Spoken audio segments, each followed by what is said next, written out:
Good day. Here's another Bible blip. Colossians chapter 1 verse 5 says, "Because of the hope laid up for you in heaven.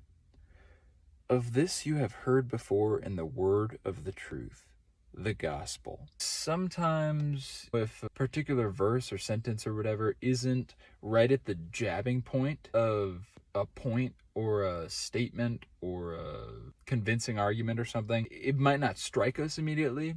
But today, as I was reading the Bible, I just read this and a thought occurred to me that I really wanted to share. And basically what that is this little piece here, when I read it, the word of the truth, the gospel. He's saying the word of the truth, at least as I read it, the word of the truth, the gospel. The gospel is the word of the truth. Maybe you've heard that the gospel, that word, it means good news. And I was just reflecting, I guess, or it just struck me suddenly. You might say it dropped into my spirit. The gospel is the good news, and it's the truth.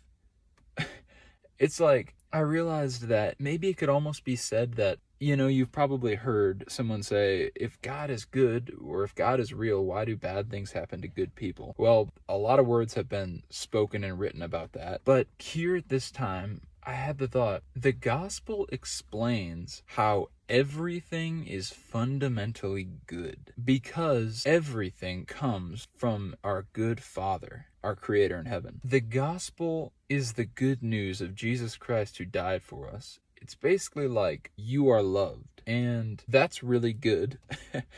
But one other little piece that I just wanted to share with that, in another place in the Word, it says that the church is like the pillar and bulwark of the truth, which again is the gospel. And that I think is important because it is the truth and it came down from above. Christ himself descended from on high. But in this world, which is like a crazy tempest or a storm, sometimes it doesn't appear to be true. And I think it's important to realize that the church, these people seeking and working to determine the truth, it is like the pillar, the bulwark of truth, to protect and to uphold that truth in the midst of a shaky and messed up world. Perhaps a good illustration of it could be like one of those pagodas that I've heard has withstood thousands, or at least hundreds, of years of intense earthquakes in Japan. And how does it withstand those earthquakes? Well, it's well-founded and it's built